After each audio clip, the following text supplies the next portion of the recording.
নমস্কার বন্ধুরা, তোমাদের সকলকে স্বাগত জানাই রান্নার ক্রিয়েটিভিটি চ্যানেলে। তো আশা করি তোমরা সবাই ভালো আছো। তো আজকে দারুণ নতুন একটা রেসিপি নিয়ে চলে এসেছি। আজকে আমি তৈরি করব পটলের চপ। তো এই পটলের চপটা একদম নতুন কায়দায় করব। এই চপটা কিন্তু তোমরা মুড়ির সঙ্গে, ভাতের সঙ্গে অথবা চা কফির সঙ্গেও খেতে পারবে। এটা খেতে কিন্তু দুর্দান্ত টেস্টি হয়। তো দেখো, এখানে আমি বড় সাইজের পটল নিয়ে নিয়েছি। পটলগুলো প্রথমেই কেটে নেব। আর চপ করার জন্য সামান্য কিছু উপকরণ আছে। পুরো ভিডিওটা তোমরা শেষ পর্যন্ত দেখো, আশা করি রেসিপিটা তোমাদের বেশ ভালো লাগবে। তো প্রথমেই চলো পটলটা কেটে নিই, তোমরা ভিডিওর সঙ্গে থাকো।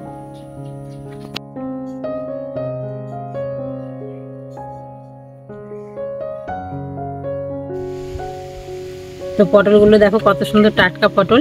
এবার পটলটা কিভাবে কাটছি তোমরা ভালো করে দেখে নাও।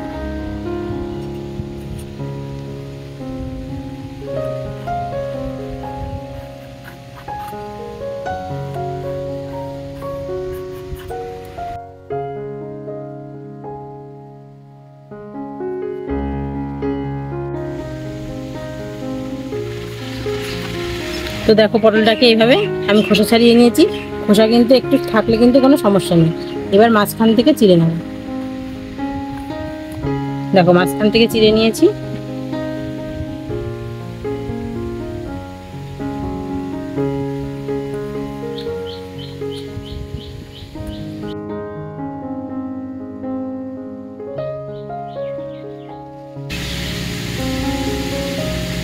তো দেখো অর্ধেকটা পটল কেটে নিয়েছি। এবার এটাকে আমি পুরো আঙুলের মতন ছোট ছোট করে চিড়ে নিয়েছি। একটা সাইড কিন্তু জয়েন্ট আছে। আর এগুলোর বীজ যেহেতু একটু শক্ত হয়ে গেছে, বীজগুলো আমি ফেলে দিয়েছি। নরম হলে বীজগুলো কিন্তু ফেলার দরকার নেই। এবার জলের মধ্যে দিয়ে দেবো। তো দেখো এরকম করে সব পটলগুলোকে আমি কেটে নেব।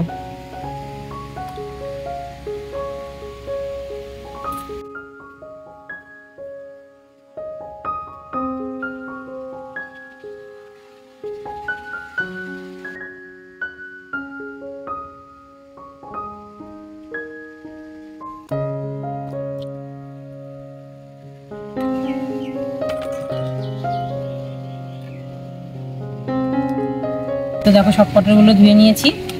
এবার লবণ, হলুদ আর একটু লঙ্কার গুঁড়ো মাখিয়ে নেব। অল্প একটু লবণ দিয়ে দেবো। একটু ঝালের জন্য লঙ্কার গুঁড়ো। লঙ্কার গুঁড়োটা দিলে একটু ঝাল লাগবে, স্বাদটা ভালো লাগবে। এবার দিয়ে দেবো হলুদ। ভালো করে মেখে নেব।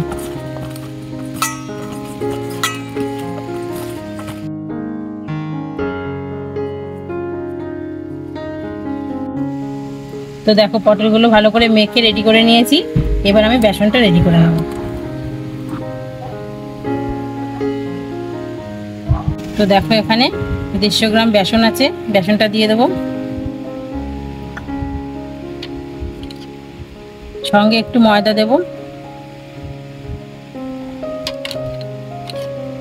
লঙ্কার গুঁড়ো, সামান্য একটু হলুদ কালারের জন্য,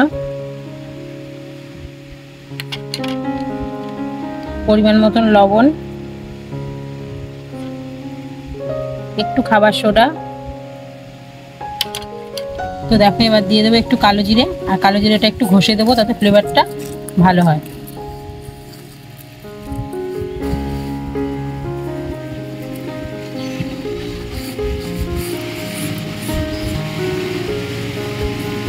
এবার এগুলোকে ভালো করে মিশিয়ে নেব।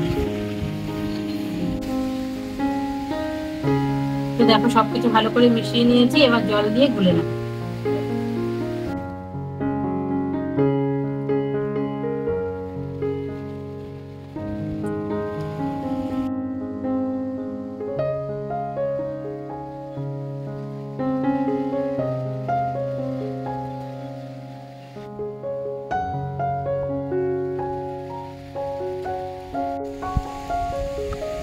তো দেখো বেসনটা রেডি হয়ে গেছে। আর বেসনটা দেখো একদম ঘন হয়নি, কিন্তু আবার পাতলাও হয়নি। তো এরকম করে গুলে নিতে হবে। তো এখন ঢাকা দিয়ে কড়াইটা গরম করে নেব।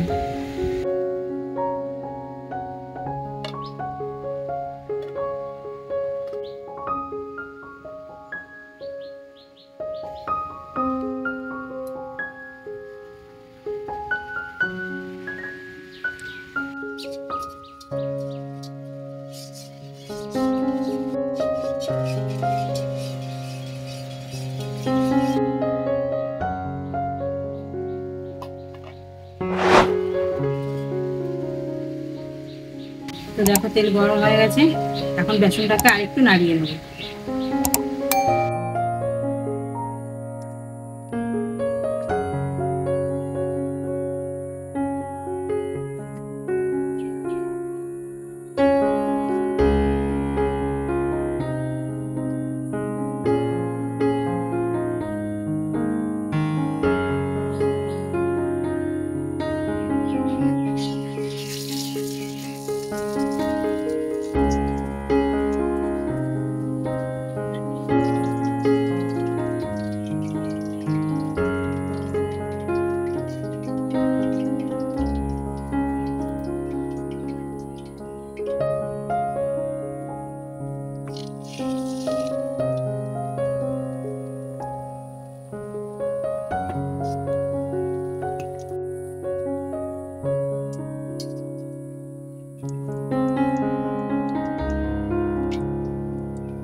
তো দেখো আগে যে দুটো পটলের চপ ছেড়েছিলাম সেই দুটো হয়ে গেছে, তুলে নেব, নিয়ে আবারও দুটো ছেড়ে দেবো।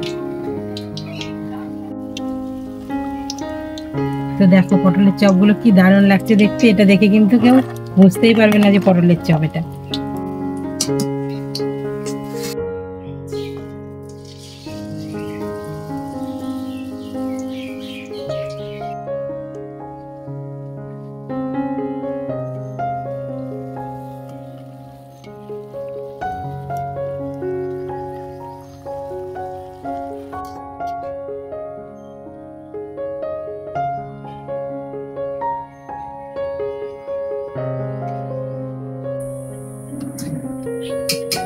তো বন্ধুরা দেখো পটলের চপগুলো দেখতে কতটা সুন্দর হয়েছে, আর সবগুলো চপ আমার ভাজা হয়ে গেছে।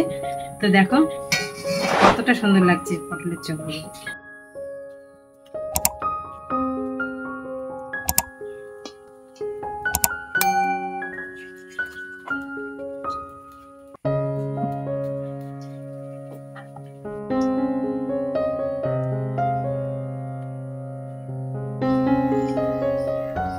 তো দেখলে তো বন্ধুরা চপগুলো দেখতে কতটা সুন্দর হয়েছে, আর এই পটলের চপগুলো কিন্তু খেতে দারুণ মুচমুচে আর খাস্তা হয়। তো অনেকেই কিন্তু দেখবে আলু পছন্দ করে না, তারা কিন্তু বাড়িতে ঝটপট এই পটলের চপটা তৈরি করে ফেলতে পারো। এটা কিন্তু ভাতের সঙ্গেও খেতে পারবে, আবার চা মুড়ির সঙ্গেও খেতে পারবে তোমরা, খেতে দারুণ টেস্টি হয়। তোমরা একবার হলেও রেসিপিটা বাড়িতে তৈরি করে দেখো, আশা করি রেসিপিটা তোমাদের খুবই ভালো লাগবে। আর আমার এই ভিডিওটি ভালো লাগলে অবশ্যই আমার চ্যানেলটিকে তোমরা সাবস্ক্রাইব করে আমার পাশে থেকো। আবার পরবর্তী নতুন রেসিপিতে তোমাদের সঙ্গে দেখা হবে বন্ধুরা। তোমরা সবাই ভালো থেকো।